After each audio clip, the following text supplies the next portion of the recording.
पे निकलो नमोकार मंत्र पढ़ के निकलो, घर में जब प्रवेश करो नमोकार मंत्र, मंदिर में जाओ तो वही दशा, और भोजन करने के पहले, भोजन करने के बाद, शयन करने के पहले, उठने के बाद कोई भी आप क्रियाएं करते हैं, उन क्रियाओं के पूर्व में पंच परमेष्टि का स्मरण कर लो। क्या पता इस क्रिया के बाद हमारा जीवन रहा कि नहीं रहा। और ऐसे शास्त्रों में असंख्य जीव हैं जिन्होंने इस नमोकार मंत्र की आराधना की और संसार से पार हो गए। तो विश्वासम परमम मंत्रम, ये विश्वास शास्त्रों के स्वाध्याय, ज्ञान, अध्ययन आदि के माध्यम से बच्चों को जब हम पाठशाला लाते हैं और पाठशालाओं में जब सिखाया जाता है कि सच्चे देव कौन होते हैं, सच्चे गुरु कौन होते हैं और सच्चे शास्त्र, बड़ों से पूछो कि बताओ सच्चे आप्त का लक्षण क्या है, तो नहीं बता पाएंगे। क्यों? क्योंकि पाठशाला नहीं पढ़ी। लेकिन जिन बच्चों ने पाठशाला पढ़ी उनको सबसे पहले सिखाया जाता है तो वीतरागी है, सर्वज्ञ हैं और हितोपदेशी है, वह ही सच्चे आप्त हैं। ऐसी दृढ़ सिद्धांत उनके अंदर बैठ जाता है। कभी उनका आगे जाकर के छूट भी गया तो भी आगे जाके वह प्राप्त हो जाता है। बचपन में हमने भी पाठशाला पढ़ी थी, लेकिन उसके बाद हमारी संगति कुसंगति पड़ गई और भटक गए। लेकिन वो संस्कार पाठशाला के थे और फिर गुरु महाराज मिले और वो संस्कार जागृत हो गए और आज आपके सामने हम बैठे हुए। ये पाठशाला के संस्कार है। कहाँ तो हम लाखों रुपए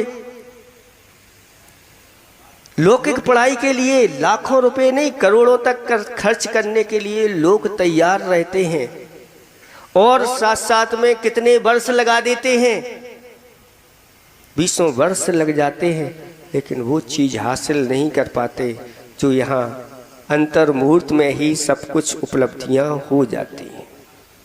एक अंतर मुहूर्त में अगर उपसम सम्यक दर्शन हो गया, अनंत संसार छेद को प्राप्त हो जाता है, मात्र चुल्लू भर रखता है।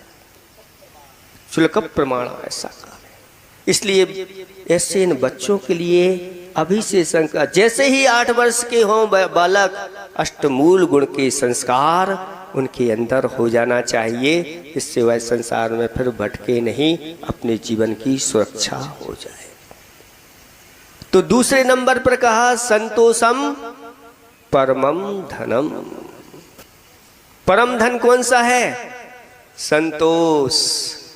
जिसके जीवन में ये संतोष आ गया कि श्रद्धा वाला, जिसके अंदर श्रद्धा जागृत हो जाती है, वह संतोषी भी हो जाता है। संतोष उसके जीवन में आने लग जाता है। तो संतोषम परमम धर्म, सर्वश्रेष्ठ धन कोई है, क्योंकि जिस धन के माध्यम से सुख की प्राप्ति हो वही धन परम धन है। लेकिन जिसके बाद जिस धन को पाकर के अगर संतोष अपने जीवन में नहीं आया तो दाम बिना और तृष्णा बस धन। कितना धन है चक्रवर्ती के पास, 9 निधियां, 14 रत्न, 96,000 रानियां, दशांग भोग आदि आदि, कितने घोड़े, 18 करोड़ घोड़े, 84 लाख हाथी, कितनी गायें, करोड़ों की संख्या में गोकुल, थालियां तो करोड़ों की संख्या, वो भी सोने की, ये थालियां नहीं।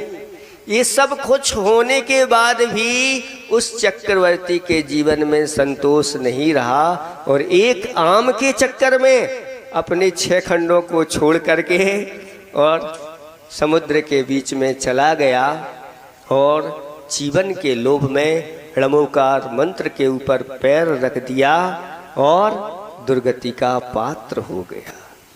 बताओ, धन चाहिए, धन के लिए आशीर्वाद चाहिए, नहीं। कभी भी जाओ गुरु के पास जाओ तो गुरु से यही कहो, हे गुरु महाराज मुझे धर्म वृद्धि का आशीर्वाद दीजिए। धन वृद्धि का आशीर्वाद दे दिया और धन इतना बढ़ गया कि गुरु को ही भूल गए, प्रभु को ही भूल गए, धर्म को ही भूल गए। और ऐसा ही होता है, एक दुकान से 2 हुई, 2 से 4 हुई और फिर इधर हुई और दमोई में हो गई, फिर दमोई से और आगे बढ़ गए। अब इतना समय ही नहीं रहा। ऐसा धन जिसमें लिप्त हो गए तो हो सकता है दुर्गति की आयु का बंद हो जाए, अपना वो सब धन बेकार जाएगा। इसलिए धर्म वृद्धि का आशीर्वाद जो जिसको होता है, जो पाना चाहता है, कहते हैं धर्म वृद्धि सो सर्व वृद्धि। धर्म की वृद्धि जिसके जीवन में होती है उसकी सभी प्रकार की उत्तम उत्तम वृद्धियां हो जाती हैं, कहने की आवश्यकता नहीं।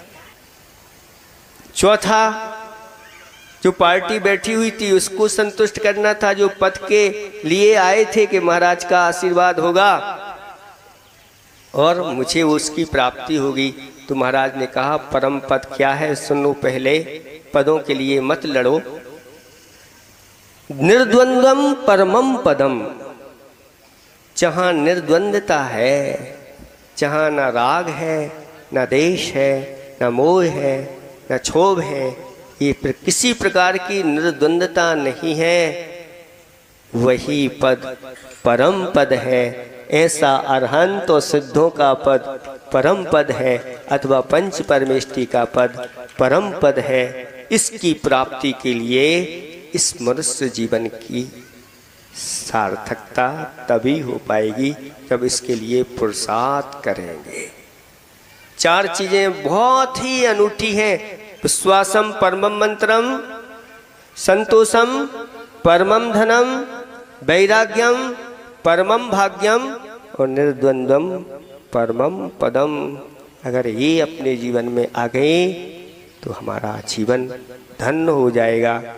बस इतना ही पर्याप्त समझते हैं। आप लोगों ने बहुत लेट दिया, लेकिन हम भी, क्योंकि वह बहुत अच्छे कार्य के लिए आप लोग अपनी राशि बोल रहे थे, जिनने भी पाठशाला के लिए सहयोग दिया है, दे रहे हैं, उन सब के लिए हमारा अच्छी तरह से आशीर्वाद है। क्योंकि ज्ञान दान ऐसा दान है कि जिसके माध्यम से आगे जाकर के सुत केवलित्व की प्राप्ति होती है। वरदान है, आगे जाकर के वह महाविद्वान पंडित सुत ज्ञानी, केवल ज्ञानी आदि आदि इस प्रकार की इन चीज़ों को प्राप्त होते हैं। इसलिए जहाँ भी इसकी बात आ जाए तो पीछे नहीं हटना, इतना ही हम पर्याप्त समझते हैं।